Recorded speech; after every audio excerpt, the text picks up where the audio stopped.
bismillahi irrahmani irrahim an shaddad bni aws radiyallahu anhu an innabiyi sallallahu alayhi wa sallam qaal jëlee nañ ci sayduna shaddad bni aws yal na yàlla gërëm ko mu jëlee ci suñu sang mawlaana rasulullahi sallallahu alayhi wa sallam mu ne sayyidu listigfaari an yaquula al abdu sangu listigfaar maanaam façon bi gën ci façon yi ñuy ñaanee yàlla baal ñu an yaquula al abdu mooy jaam bi wax ni allahumma anta rabbi yow yàlla yow de yaay sama borom laa ilaha illa anta amul benn buur bu heeyoo jaamu gi di jëriñ ñàkk gee jaamu di lor ndere yow kott xalaqtani yaa ma bind wa ana abduka ma dib sab jaam wa ana ala ahdika man de maa ngi ci sa kóllëre gama kóllëre hantoon ak yow depuis alastu bi rabbikum wa waadika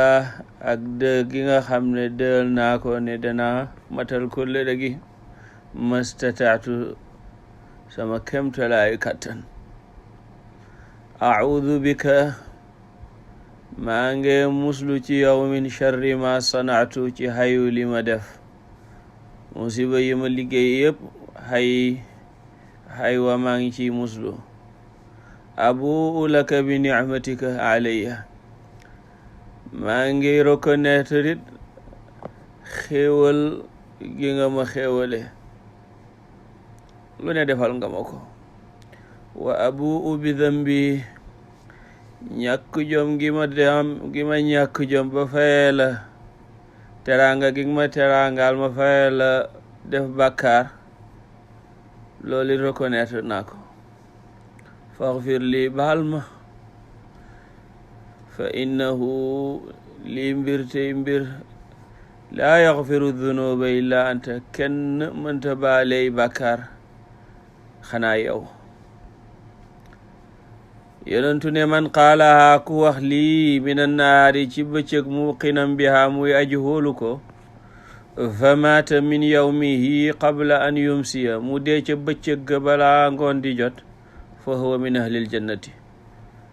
kooku dana bokk ci waa aljanna wa man qaalaha min alleyli wa huwa muqinun biha ku ko wax guddi wóolu ko fa maata qabla an yusbiha mu dee balaa bëta set fa huwa min ahlil jannati waa aljanna lay doon rawahul buxaari hadis jàng ci buxaari moo ko solo na ko ñuy ñaan sama borom ci barke ñaan gu tedd gile mu boole ñu baal suñu bàkkaar yu biir ak yu biti defaral ñu suñu zaahir ak suñu baatin hada wa sallallahu ala sayidina muhammadin wa ala alihi xaqa qadrihi wa miqdaarihi al-azim